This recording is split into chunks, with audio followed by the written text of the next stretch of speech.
We are looking at a clip from who's this guy? I know he's a big podcaster, Chris Williamson.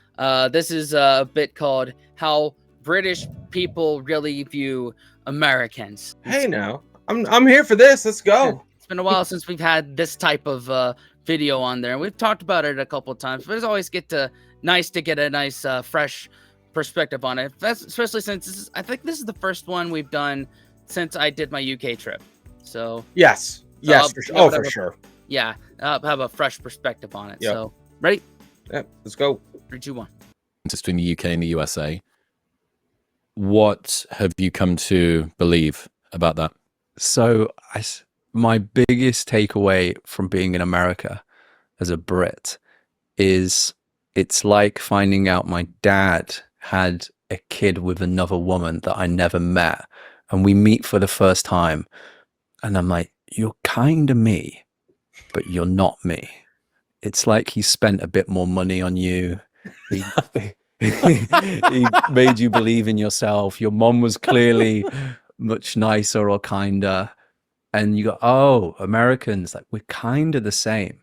But it's like Brits with self-belief. Brits with self-belief is what Americans are. That's pretty much it. We can shut this down now. Oh shit. Yeah. Okay. We're Brits with optimism. We're Brits with money. That's crazy. All right. That's probably why when I went over there, the folks I met over there just seemed not that much different from people that I knew more so in North Carolina than I did in the DMV area. Especially like, but then again, I kind of had the same experience ish in London that I have in DC and New York City. Like everyone keeps to themselves, a melting pot. Like definitely more everywhere outside London. I definitely felt a little more at home, like 90% at home. Gotcha. Yeah. Is one of the different. There's lots of pros and there's lots of cons for both, but that was my overwhelming takeaway. The second biggest takeaway I have is that Brits don't really truly realize how impactful the British accent is until you leave Britain. Yeah. And the metaphor I came up with for describing the British accent to Brits is, imagine everywhere else in the world there's a salmon famine, right? And a British accent is like selling salmon, and the only place in the world where there's an abundance of salmon is in the UK. So if you're there using that, it basically gets you nothing in the UK, but you suddenly leave or go outside anywhere else and you're exotic. Anywhere else, and they think you're smarter, they think you're more attractive. Yeah. Americans often ask me when they talk about that, and I do think it's true, that Brits have an unfair advantage in America of being seen as more learned. Like everyone presumes that we're part of the aristocracy or something. And they often ask me, well, what do you think of American accents in the UK? And that was a really interesting question. I was like, I actually don't know. I think it's like, certainly for me, on girls, it's like kind of sexy. That feels exotic in some way. Definitely energetic, overly enthusiastic and excitable, especially when you've got one American in a bunch of Brits. When you're the Brit in a bunch of Americans, oh, well, everyone's just sort of excitable and first line cocaine energy. But when you drop one American in a like Newcastle or something, oh my God, who is that? It's a nuclear warhead surrounded by a bunch of swords. Yeah, I think. Yes, I can attest to that. Definitely more up north. When I opened my mouth and they heard American come out, they're like, "Oh my God, American in our town! Like this is amazing." Is it that like everyone's just numb to like the? Do they classify that as just a tourist accent? Like they don't pay too much attention to it? What, an American accent? Yeah, over there it's just like, and here's another one. There's another one. But over here, I could count on one hand how many times I heard a British accent over here. Yeah, I don't know. I don't know too much. I mean, I will say definitely in Glasgow and in Newcastle and Liverpool and Manchester, they all heard me speak, and you're like, an American? What are you doing here? You're And lost. yeah, I got free drinks, and I got taken care of well Cool. because of the way I talked. So that's part of the reason. It's like, I don't know if it'll happen in 2025, but definitely planning on going back for Cool. those reasons at least. But to his other point about British accent, no matter where in Britain you come from, you go to America, you will be treated very nicely. You Yeah. will be Like, oh, that's new. yeah, yeah. They want to get to know you. They want to Yep. they want to hear you. Get ready to roll out your how you have ties with the royal family. Yeah, Just make it up. Make it up. yeah, yeah. And if you got enough alcohol, you can definitely drink a lot of us Americans over the under the table. In fact, about 90% of us. Just Yeah. be ready for that. Yeah. Yeah. Since being here, you know, it's made me reflect on the UK. I hate being disparaging about the UK. Like, it's the country that gave me and you our start. We both went to university there. We both had our first jobs there. We both built businesses there. I think we're both in one form or another still registered. You'll be on Company's House in some vestigial old fucking thing. And I really wish that I didn't sort of talk badly about it, but you sent me a tweet last week and I've been watching Bald and Bankrupt. It's an awesome YouTube channel. I invited him on the show. He replied. He said he'd love to, but he's actually trying to actively wind down his public exposure. So he said he keeps getting asked for too many selfie photos in Tesco. And he does strike me as the kind of man that probably doesn't want to be overexposed. You know, he was doing, for the people that don't know, this guy who does kind of like dark tourism stuff, he got trafficked across the border into Mexico. He was detained in a Russian jail for a while. And then he decided he was going to take on the final boss of Dangerous Places, which was seaside towns of the UK. And he just travels around sort of looking at all of these bad places. Oh, yeah. We did, it was a lost episode of ETG where we checked out him crossing from Mexico to the United States. Yep. That was crazy. It was crazy, and it is on our Patreon. It'll never see the light of day on YouTube, just for reasons. What a great little, not little, it was a long little documentary thing. Yeah. And you sent me that tweet last week, which I think nails it, which is the UK has the 6th largest economy in the world, but people are confused. The UK doesn't have the 6th largest economy in the world. London has the 6th largest economy in the world. It just has a really poor country attached to a very rich city. Yeah. And then there was another one, which was US universities. So I think in the top 10 universities in the world, the UK has 3 and the US has 3. Yet the US outputs 5 times, those US universities output 5 times the number of entrepreneurs that those UK universities do. So in theory, these people are as intelligent as one another across that. I think it's Oxford, Cambridge, and another university. King's, maybe Durham. Maybe, yeah. And what's interesting when you go across global university rankings and outputs of entrepreneurs in the study that was shared, the UK university, which was Oxford, so that's the number 1 for entrepreneurial output, was 50th across the whole world, despite the fact we rank so high in education. Yet actually transforming that into entrepreneurship doesn't seem to happen. And I wonder again whether that's the self-belief thing. You also see this weirdly, and I could be mistaken here. I have this bias that I think Brits are fundamentally more funnier than Americans. However, way more great stand-up comedians that are American than British. Like, we have Ricky Gervais, we have Jimmy Carr, and then in terms of global appeal outside of that, there's not a huge amount more. And my theory behind that is, so why do you have the funniest people, yet not the biggest stand-up comedians out of those names there? And I think the same crabs in a bucket mentality that makes people so funny, because we can shoot people down and shoot ourselves down, is the same thing that makes it absurd as a concept to go and get on stage and say, I want to be a funny person.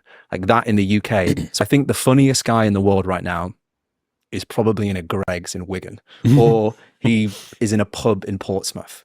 And because of that crabs in a bucket mentality, Americans are way more likely to get on stage and go, I want to be a funny person, because that's part of the American DNA. Meanwhile, the Brits, who I think are actually funnier, don't end up doing as much stand-up comedy. Entrepreneurial as well as spirit. entrepreneurial, yeah. But you Yeah, yeah. The funniest people I've met are in the UK, and they're like you said, they're in pubs. You see them in a Tesco, and it's just the funny lifestyle, especially up in the more northern areas. It's just and the fact that like everyone is doing that, but you got to have a lot of self-confidence and a lot of just arrogance to get up on stage and be like, I'm gonna be a funny guy. But in the UK, it makes sense to me. Whatever Yeah. he's saying, there's more like an entrepreneurial spirit, 100%, 1 billion% Yeah. over here. Yeah, and that's like that whole difference there is self-belief, and Yep. things are awesome over here, and I go back to the whole Bill Belly thing. Is like, how's the day? Awesome. And then UK, it's not too bad. Yep. That little bit of difference there, and yeah, like both Ricky Gervais and Jimmy Carr, we both knew both of them before we even ETS 21 was even a thing. Yeah. Even within that sort of self-belief, it's one and the same. I think it's agency, it's the preparedness to go against the grain. And this, we're going to talk about subprime audiences later on.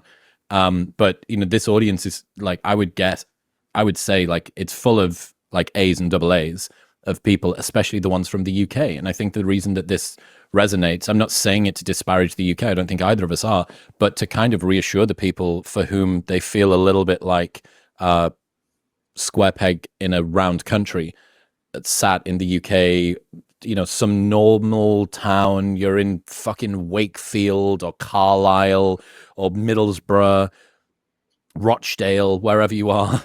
And you think, God, this is the sort of conversations I really love to have. These is the kind of thoughts that I think about, and I really want to have big dreams for myself. And then I just really struggle to resonate with the people around me. I really, really fail to do that. And I think I wish that I'd had, when I was younger, more reassurance that I wasn't the problem. There's no value judgment. People that have big dreams, people that don't have big dreams, but there's nothing inherently wrong with you having those dreams. And there's no reason that you should be castigated or have the piss taken out of you because you want to do something different, because you don't intend being born, living, working, and dying within the same 20-mile radius of where your parents grew up. Yes. But even that's a big one right there. And I'm probably gonna get flack from it, but it's a hater mentality. It's like, oh, you think you're gonna be better than this? Get the hell out of here. And then you get bullied, and then you get your confidence taken away. And I only know that because I grew up in a very small rural town where there is no hope, there is no jobs. There's like, if you spend too much time around those folks, then you start to think like them, and you get your confidence blown right out of you. And you end up just at a regular job that it's just 9 to 5 grind, and you really don't advance. Whereas opposed to you kind of have to get out of that mentality in order to grow as a human being and get your ideas out there. So it's a defining moment what you want to be. Do you want to be a cog in a machine that's functioning, or do you want to do your own thing? Both pose risks, and both have their, I guess, pros and cons. You know what I mean? Like, yeah. And then we experience this kind of on this channel, and that's kind of one of the reasons that this is the next to last reaction to British content, or reaction in general, that we're going to be doing, is because a lot of you like to beat us down when we have actual things that we want to accomplish that are not just reaction based. We have it's I feel like it's more the expectation of we're good where we are, and that is it. Right. There's That's another way to put it. We want to do. That's it. Like, we got to evolve. You got to evolve. We're not going to be stuck, and that's our whole mantra. We're not ever going to be stuck doing one thing. Right. And if you can't get on board with that with us, then that's your problem. That's not our problem. A walking around level, you see this. So if you walk around America, there's flags everywhere. Mm-hmm. There's kind of pride in the nation. Mm-hmm. If you walk around the UK and you see a flag, you go, oh fuck, EDL member. There might be a Nazi, which is unless there's a football tournament, then everybody does it. That's the weird paradox of the UK. Yeah. So it's even at that level, you see this kind of pride at the nation level, and at the UK, it's almost like this weird autoimmune condition. Do you have any idea why the British football team uses 3 lions rather than the St. George's Cross? Don't know. Isn't that interesting? Because I don't think Scotland does, and I don't think Ireland does, and I don't think Wales do, and I can't think of any other team. Actually, the England cricket guys will do the same thing. There must be a reason. Someone will be correcting me in the comments as we speak. But that's, for the Americans that are listening, British national pride, like BNP, British national pride, I know it's not that, but like, it's just, it doesn't exist. And then you come over here and it is nice. It's nice to hear that people have got pride in their country. So the probably the critique people have of us right now is that we're critiquing Britain way more than we are critiquing America. But I'd also point out that's part of being British. You're way more naturally to critique yourself and to critique other people. And I do love that side of being British because you're way more self-analytical. I think in terms of other differences between the UK and the US that I've noticed in terms of benefits for Brits is because Brits like take the piss out of one another on average way more. It means that you do have maybe that lowering self-belief, but you're almost a bit more anti-fragile. So if people do say a remark, you've already cracked a joke worse than that in the past, or your friends have, particularly. And I think the more northern in the country you go, the more it is the further away from London that you get, the more piss you have taken out of you. Exactly. Whereas in America, I think people are a lot more, could be more fragile to comments like that. Whereas the Brits, the same way, I always say another difference, there's 2 big differences that I think explain the differences between Americans and Brits. So one is simple A/B test of when you meet an American and they're super enthusiastic and excited and the Brits aren't. If you actually go historically back, there was a simple A/B test, which is when the boats came and said, hey, there's this promised land far, far away. We can't show you a video because videos don't exist yet. You may die on the boat. Do you want to come and visit this crazy land? The Brits were the ones who were like, what a ridiculous idea that is. I'm going to stay here. I'm staying in Skegness. And the Americans were the ones who were like, yeah, bring it on. Yeah. And that A/B test fundamentally explains it. As well as when you think about it. Yeah, if you think about that, who are the people that came over were the risk takers, were the hopefuls. Right. That's how it was bred, is that way. Yeah, So the ones that had optimism. We exported the optimistic adventure seekers. Right. And yeah, come on. So, all right. Yeah, come on. Historically, Americans have, apart from Pearl Harbor, and that was quite far away from America, let's be honest, have never had an attack on their homeland in recent history. 9/11 not count? The 9/11, yeah, there you go. That's one example. But comparing that to the bombing, like World War I and World War II, like the whole cities completely destroyed. So there's definitely more like scar tissue built up that makes Brits, I think, a little bit more grittier in some regards than Americans as well. Yeah, we're a huge country. There's not as much risk of our whole country being bombed to smithereens. You'd have to get a lot of stuff. Yeah. You guys over there are definitely battle tested. Yeah, Your buildings still have scars to prove it. Right. And we've seen a couple documentaries about that time in history and seen what it's like. I mean, the only time that we could relate that to is Pearl Harbor. As far as military action in this country, Pearl Harbor for sure, but also the Civil War. Those are the two, and I guess you could say Spanish-American War. But that's pretty much it. But that's kind of internal. That's more internal thing. Right. And in terms of 9/11, like, yeah, that was an attack from a foreign entity. But then there wasn't boots on the ground in that in wasn't US. like a militaristic attack. Right. Yeah, I don't know, man. I'm pessimistic. Yeah, I can tell. It's for certain people. I had this discussion with Piers Morgan. Piers was like, I like people bringing me back down to earth. I like the mockery and stuff. I'm like, Piers, that's great for you. it doesn't seem to work too well for me. Like my desperate requirement for validation and reassurance from the world, like wasn't being very satiated in Stockton, right, or Newcastle. And then you come over here. One of the best things, and this is something that anybody anywhere on the planet should do, and this is one of the coolest life hacks I've taken since being in America. And you've seen me do it to you, and you've like toe cold at a bunch of parties, which is when in America, at least in my group of friends, you are the new person in a group. Your friend that knows you and knows the group will introduce you and tends to do it in the best 30-second show reel of you that anybody could give. You know, he's got this amazing marketing agency. He's a phenomenal writer, and he's pivoting. He's kind of champagne homeless at the moment. He does all of these things. And like, that's a really lovely gesture. It's your friend. It's an opportunity for them to do something nice for you. It gives you the best impression on the group, and it reminds you about what your friend kind of says about you behind your back when you're not there. And it's like, it inflates you a little bit and makes you feel good and warm and stuff. What would the equivalent be if you were a British friend being introduced to British friends by a British friend? It would be your worst ever story. Correct. Certainly the northern. Again, this is the northern thing. I think this is George shit himself last week. Like, you know what I mean? Still has wet dreams. Yeah. Like, you know.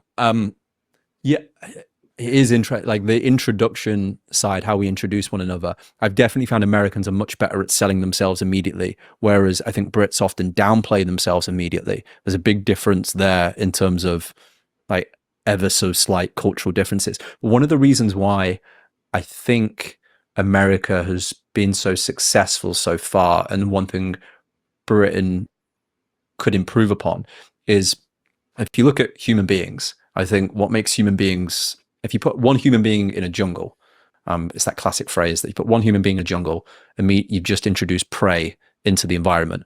But if you put 1,000 human beings into the jungle, you've just introduced a apex predator of which the world's never seen before. So the only thing that really makes us special, if you look at us, we don't hear that well compared to other animals. We're not that fast. We're not that strong. We're pretty shit across the board. But our ability to cooperate is what makes us unique. It's the classic Steve Jobs thing of, if you looked at, I think it's energy efficiency in movement, humans are so far down the rankings. Like there's so many animals ahead of us in terms of, to do a mile, how much energy they need to burn. But if you look at a human being on a bicycle, like human beings are just blown through the charts. And he has this great quote, which is, the computer is the bicycle of the mind. And if you then go back to, well, ultimately the only thing that makes us unique human beings, because we're shit about everything compared to other animals, is our ability to cooperate. If you have a more enthusiastic society that supports one another more, you can cooperate more, which means that you'll then have way more economic output, because in a certain country that's more optimistic, that goes, I've got this idea, a load of naive Americans are like, great idea, let's do it tomorrow. Yeah. Whereas a culture that's more maybe cynical means that those ideas don't happen, which I think explains why across these universities we have essentially the same IQ levels, the same intelligence levels, better accents, more salmon, but 5x the number of entrepreneurs in America. All right. Interesting. Yeah. That's going back to the point earlier of not as much optimism. That's a culture thing. Is, you know, the optimistic folks of Europe came to the New World and to make a better life for themselves, and that idea has stuck. Well, the infrastructure exists here to be a go-getter. Yeah, and like there we have that catered to it. Like the backbone of this country is built on entrepreneurship for sure. You know, and that's the beginning part of the whole American dream, kind of thing. Now, what do you mean when you say the infrastructure for being an entrepreneur? Like there are success stories of going out and getting it, like going out and making it, going against the grain. You know, there are people that support that. You know, there are companies that would invest in that.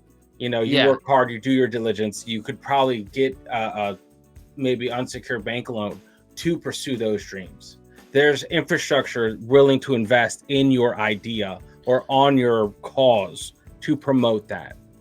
Yeah, and if that's the case in Britain, then we haven't seen it. And it's like very hidden, and it's not as common. Probably not common at all. It's probably why the two guys here came to America for their business. Yeah.